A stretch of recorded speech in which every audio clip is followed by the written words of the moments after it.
something for you. It's our next number, 225%. That's the increase in in-state public college tuition from 1984 to 2014. That doesn't surprise me. Now, I'm gonna tell you something that did surprise me the other day. I was reading the New York Times. This Times article said that a recent study said at public universities, 19% of students are graduating in 4 years, okay? Now, moving on, this is the same article, community college, 5% are earning their associate's degree in 2 years. So the sense that we look at people saying, this is what it costs to go to a 4-year college, most people are going for 6 years, right? I mean, so we're like all those using the stats wrong that you see in, metrics. say, U.S. News and World Reports, those are all based off of 6-year figures, which is just absolutely mind-blowing.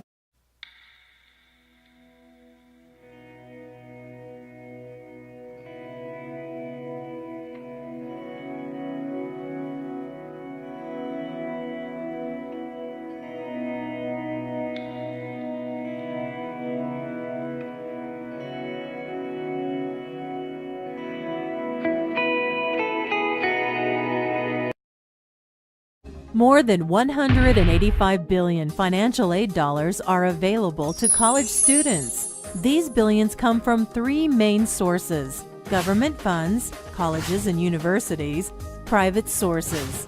There are 3 main types of financial aid: scholarships and grants, loans, work-study awards. The most coveted are scholarships and grants. These are considered free gifts because you don't have to work for them or pay them back.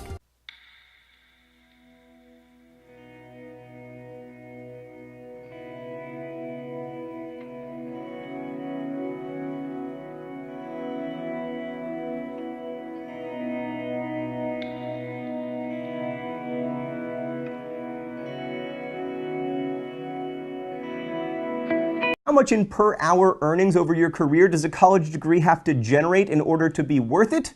About $1.75. So over the course of your career, if you make $13 an hour on average when you would have otherwise made $11.25, college has paid for itself. And so most studies show that on average, college is still very much worth it, although I should note that there are some for-profit universities and misleading vocational training programs that probably aren't worth it. But assuming you go to a reasonably good accredited university, there are 2 things that are true. 1, it is criminally overpriced. 2, it is probably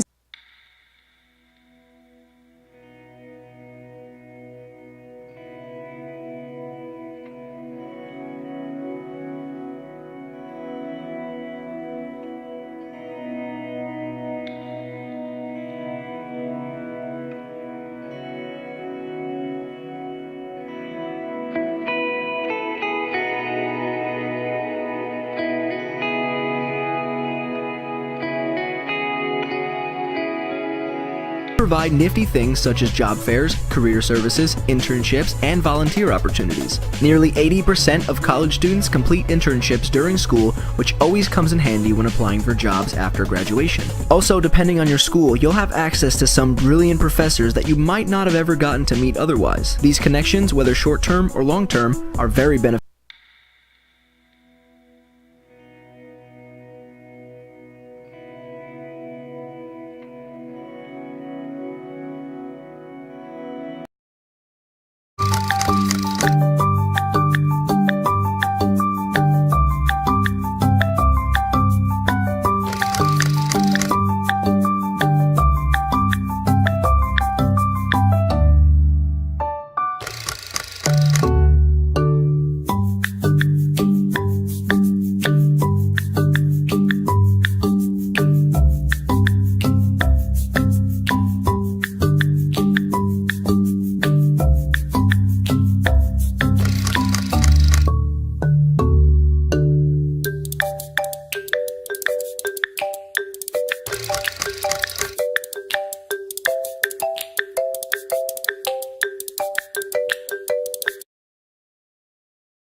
In the board game life, players choose early on whether to go to college or just complete high school. The choice impacts how much money they can make, but it typically doesn't matter that much otherwise. Even without college, you can still have the trappings of a middle-class life. Get married, buy a home, have children, and enjoy a secure retirement. Now, not so much. When it comes to jobs and income, college graduates suffered in the Great Recession just like everyone else. But in the past couple of years, they've been pulling ahead. Last year, they earned an average 83% more than high school grads. That's a record gap.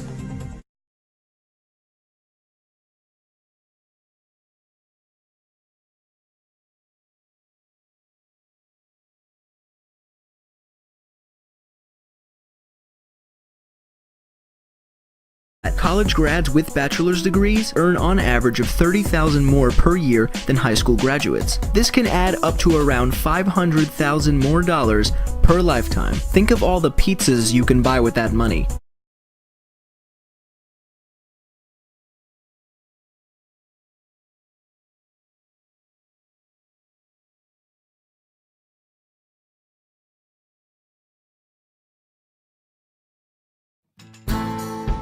It comes as no surprise that some Americans are healthier than others. But did you know that your years of education can predict how long and how well you will live? That's even more true today than it has ever been. Over the last few decades, the life expectancy gap between more educated and less educated Americans has widened. Things are changing. Education matters to health more than it did in the past. And this is true, not just for how long we live, but how healthy we live. Disease rates are linked to education.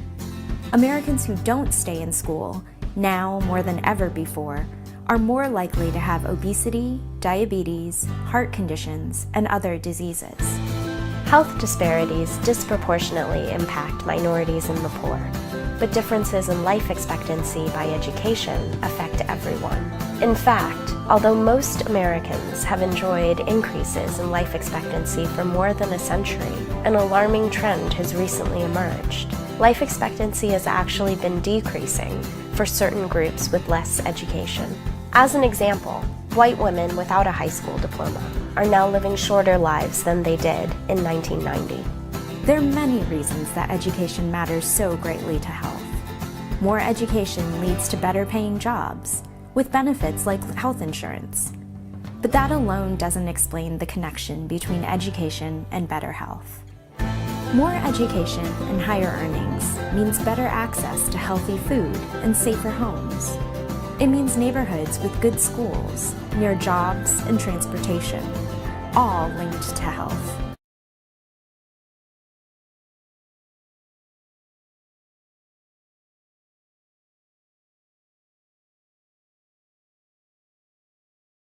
In addition, children who grow up in struggling, stressful homes or neighborhoods pay a double price. The living conditions disturb their education, but the stress can also cause them to take up unhealthy or risky behaviors, such as smoking or violence, which can affect their health for a lifetime.